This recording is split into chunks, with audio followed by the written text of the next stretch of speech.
主后2023年9月初8，每日圣安宫读经，康复人生中的应有。圣经咱做来听读，但着书第2章第1节到17节。我对家己讲，来追求享乐，看有甚物好处。结果这嘛是空夫。我讲，算笑是癫狂，享乐嘛是空。我想要用酒，互身躯爽快，过愚妄的生活。毋过，我的心犹阁爱互智慧引带，通知人短的一生，甚物是上好的生活。我为着家己兴起大工程，去真侪厝栽种葡萄，修造花园甲果子园，伫迄内面栽种逐种果子树，搁开水池，灌压树林内的树仔栽。我有要男女乐利，嘛有出世伫我家内下。阁有真侪牛群、羊群，比我以前伫耶路撒冷遐个人所有的较济。我嘛为家己积聚金银，收集列王甲达省的财宝，阁得到唱歌的男女真侪光辉，以及世间人所喜爱的享受。安尼，我就比以前所有伫耶路撒冷的人搁较兴旺，搁智慧嘛无离开我。我的目睭所爱的，我无甲伊阻挡；我的心所欢喜的，我无甲伊禁止。因为我的心对我所拍拼的感觉满足，这是我拍拼得到的报赏。毋过，我看我的手所做的一切，以及我劳碌所达成的，拢是空夫，拢是掠风。日光的下面，拢无利益。我活转来观察智慧、癫狂甲愚妄。王的继承人敢会当搁做甚物？不过做以前的王所做若定。我看出智慧比愚妄较好，亲像光明比黑暗较好。智慧人看清楚头前的路，愚妄的人伫黑暗中望无路。毋过我嘛知因的结局拢相款。我心内想，望人拄着的，我嘛会拄着。安尼我有智慧有甚物利益？我心内讲，这嘛是空夫。智慧人甲愚妄的人，偏偏拢袂永远互人纪念，因为到尾拢会互人袂记得。嗨，愚妄的人死，智慧人嘛着死。所以我愿找性命，因为日光的下面所发生的代志，拢互我忧苦。这拢是空夫，拢是掠风。空夫人生中的应有，对传道书的文字讲述来看，你对传道者的寄存印象，除了伊自称是伫耶路撒冷做王，大笔的囝的可能性以外，还有甚物？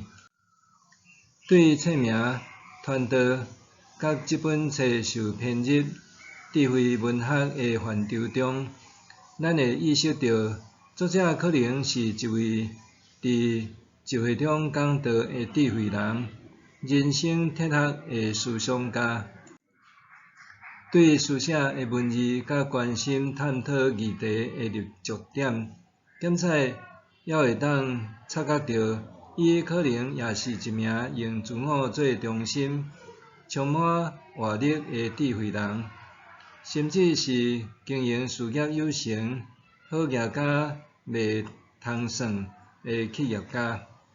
第2章4节到8节，就是伊追求盈利、运用智慧、赚得金钱，伫物质生活上享受祝福的生活写照。几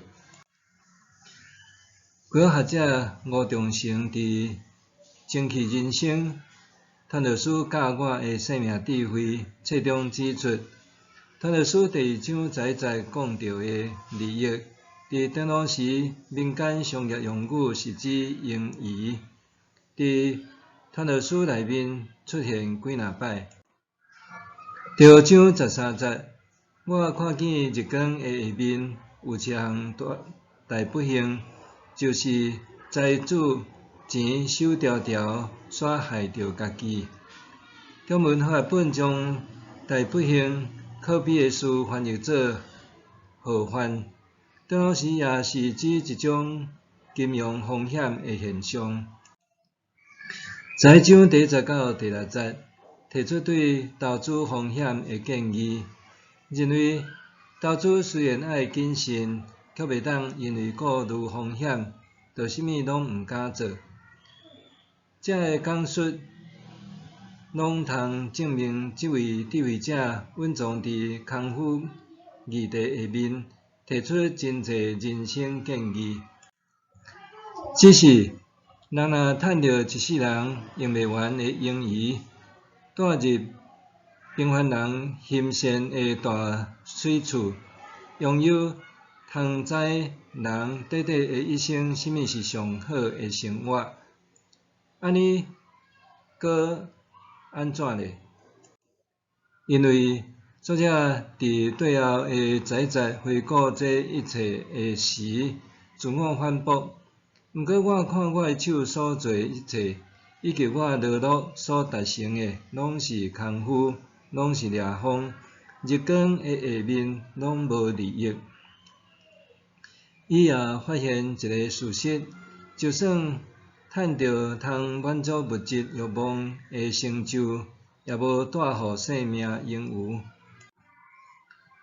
我的故乡嘉义西门教会流传一个故事，现有的典雅木造礼拜堂，是日治时代一位日本生理人趁着钱了后奉献的。当然时对中国进口上等木材，用特殊的工法建造完成。某一年，嘉义西门教会举办周年庆，特别邀请这位奉献者返来台湾。踮感恩礼拜致辞，伊讲：伫台湾竟然属于我家己的一切资产拢无了了，互我看会到的只有献互上帝，到今仔日还留地留存。因为世界的动荡、人生的变迁、生命的局限，人伫死亡以前，到落尾拢着受逼放杀所拥有的一切。为着安尼，咱应该好好运用上帝所赐的智慧，伫把机会领受祝福以外，还会当为生命留存盈余，就成做咱重要的人生课题。默想，我人生所追求的生命盈余是甚物？我人生所追求的生命盈余是甚物？咱来祈祷，上主，求你互我脱离迄只有追求今生之福的人，因劳碌一生追求盈余，终究只会当留互下一代。若是我，愿我伫义的中间通见你的面，安尼我就心满意足。奉主的名求，阿们。愿上帝赐福你，身心灵拢永行平安。